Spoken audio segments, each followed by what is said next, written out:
Nandita ma'am, जब भी बात ईमेल ऑथेंटिकेशन की आती है तो ये प्रोसेस फेल क्यों हो जाता है?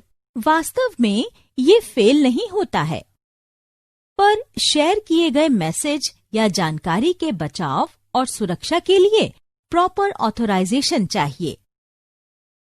इसका मतलब ये है कि मुझे किसी भी डेटा के एक्सेस के लिए एक पहचान देनी होगी। हाँ राजेश, ये बिल्कुल बैंक के एक लॉकर रूम जैसा है। यदि तुम्हें बैंक के लॉकर रूम में जाना हो तो आइडेंटिटी ऑथेंटिकेशन की जरूरत होती है और तुम सिर्फ अपना लॉकर खोल सकते हो, किसी दूसरे का लॉकर नहीं खोल सकते।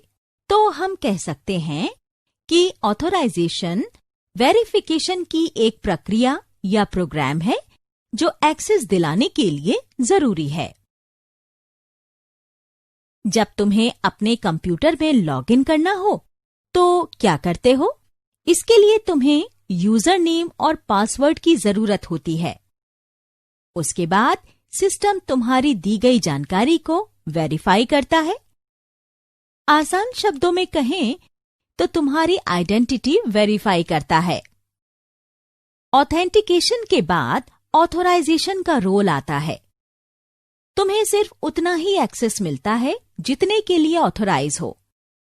अगर तुम सिस्टम के एडमिनिस्ट्रेटर हो तो ही तुम कोई सॉफ्टवेयर इंस्टॉल या अनइंस्टॉल कर सकते हो। हालांकि यदि एक से अधिक लोग सिस्टम का इस्तेमाल कर रहे हों और तुम उनमें से एक यूजर हो तो तुम्हें ऐसे अधिकार नहीं मिलते हैं, पर तुम अपनी फाइल्स, ईमेल्स और कंप्यूटर में स्टोर्ड अन्य चीजों का एक्सेस कर पाओगे। इसके बाद नॉन रेप्यूडिएशन आता है। ये नॉन रेपुडिएशन क्या है नंदिता मैम? रेप्यूडिएशन का मतलब किसी ऐसी जानकारी का एक्सेस ब्लॉक करने से है जो किसी की पर्सनल नहीं है। तो क्या नॉन रेपुडिएशन का मतलब है कि मेरी निजी जानकारी का एक्सेस सिर्फ मुझे ही रहेगा?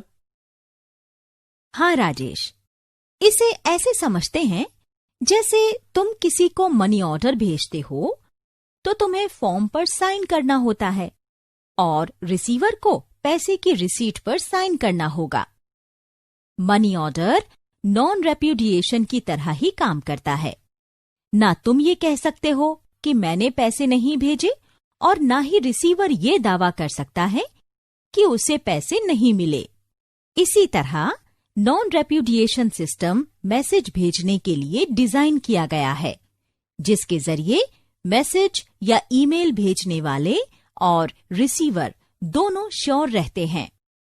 कह सकते हैं कि नॉन रेप्यूडिएशन डेटा भेजने वाले को ये यकीन दिलाता है कि डेटा भेजे हुए सही इंसान के पास पहुंच गया है और रेसिपिएंट ने सेंडर को पहचान लिया है, ताकि बाद में उनमें से कोई एक डेटा एक्सचेंज या प्रोसेस होने की बात से इनकार न कर सके।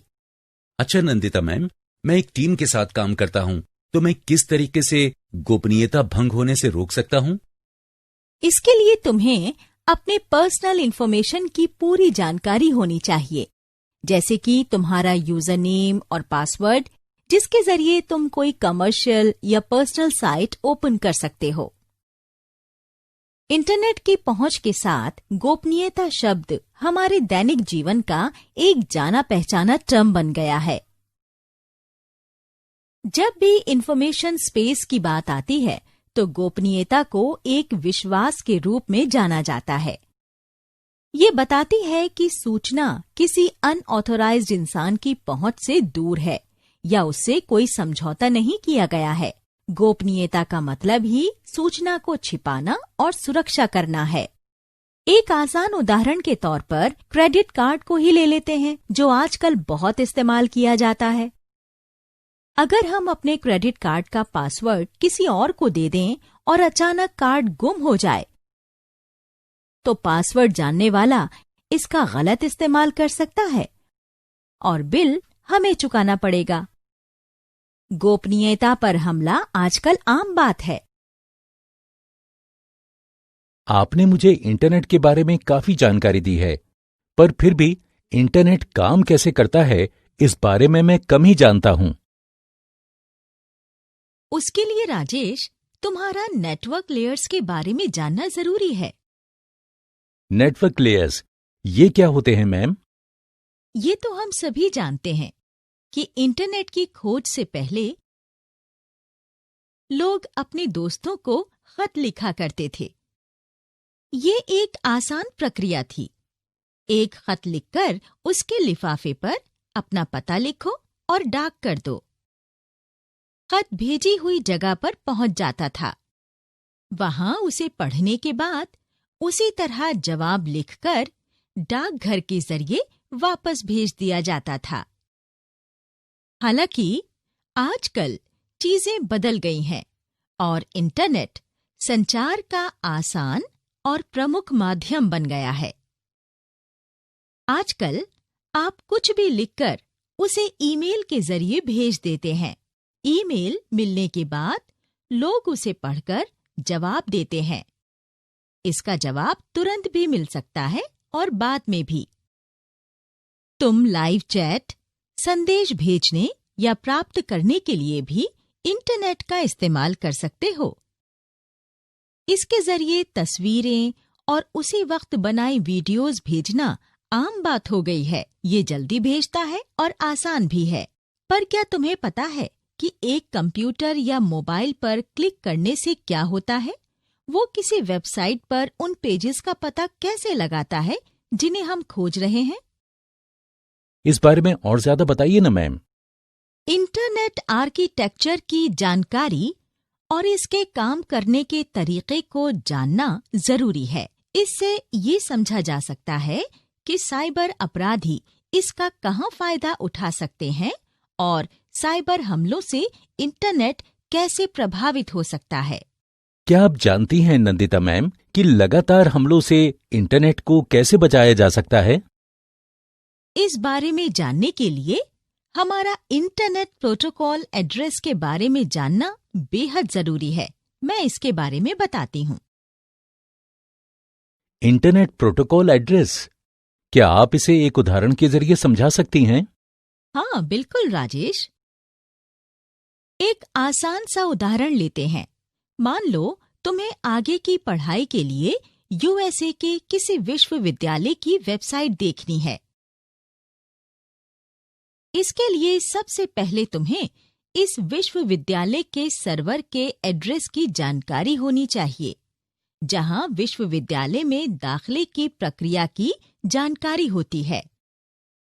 सर्वर का एड्रेस ठीक एक हाउसिंग कॉलोनी की तरह काम करता है, जहां हर घर को एक नंबर दिया गया है। जिस तरह हर घर का एक एड्रेस होता है, उसी तरह किसी साइट के लिंक का इंटरनेट में एक एड्रेस होता है।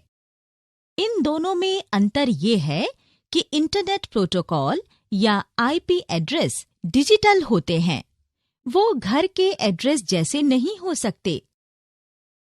एक टिपिकल आईपी एड्रेस का उदाहरण 194.171.2.43 है। ये आईपी एड्रेस क्या बताना चाहते हैं, इसके जानने के लिए ये तस्वीरें देखो। आईपी एड्रेस किसी एड्रेस का पता लगाने और वहां पहुंचने में मदद करता है। उदाहरण वाले मामले में हम एक खास विश्वविद्यालय के सर्वर को खोज रहे थे। हम ट्रांसपोर्ट कंट्रोल प्रोटोकॉल्स यानी टीसीपी या इंटरनेट प्रोटोकॉल आईपी के बारे में पहले से जानते हैं। टीसीपी या आईपी कई नेटवर्क्स में शामिल होने और नेटवर्क ऑफ नेटवर्क्स को बनाने में जरूरी होता है। इंटरनेट प्रोटोकॉल यानी आईपी आजकल इंटरनेट में इस्तेमाल किया जाने वाला कोर प्रोटोकॉल है। किसी एड्रेस को इसी प्रोटोकॉल में खोजा जा सकता है, पर इससे पहले हम कुछ और चीजों के बारे में जानते हैं। लेकिन मैम, हम कोई पर्टिकुलर एड्रेस किसी खास साइट से कैसे पा सकते हैं? इसमें सबसे पहला नाम डोमेन नेम सिस्टम का है। मैं तुम्हें इसके बारे में बताती हूँ। अब किसी साइट के आईपी एड्रेस के तौर पर दिए गए कई अंकों वाले डिजिटल नंबर को याद रखना किसी के लिए भी काफी मुश्किल होगा। जी हाँ, मैं भी यही सोच रहा था। इतनी सारी साइट्स के डिजिटल एड्रेसेस को याद रख पाना वाकई बहुत मुश्किल होगा। पर दूसरी तरफ बिट्स और बाइट्स के जरिए संचालित होने वाला कंप्यूटर इन नंबरों को याद रख सकता है। ये इंसान का काम आसान कर देता है। इंसान का दिमाग आईपी एड्रेस जैसे संख्यात्मक डेटा को आसानी से याद नहीं रख सकता, इसीलिए इसको एक नाम दे दिया जाता है। इसी समस्या के हल के लिए 1983 में डोमेन नेम सिस्टम या डीएनएस की खोज की गई थी। डीएनएस का काम डोमेन नेम को इससे जुड़े आईपी एड्रेस से जोड़ना था। डीएनएस ग्लोबल और डिसेंट्रलाइज्ड होता है और नाम दोहराए नहीं जाते।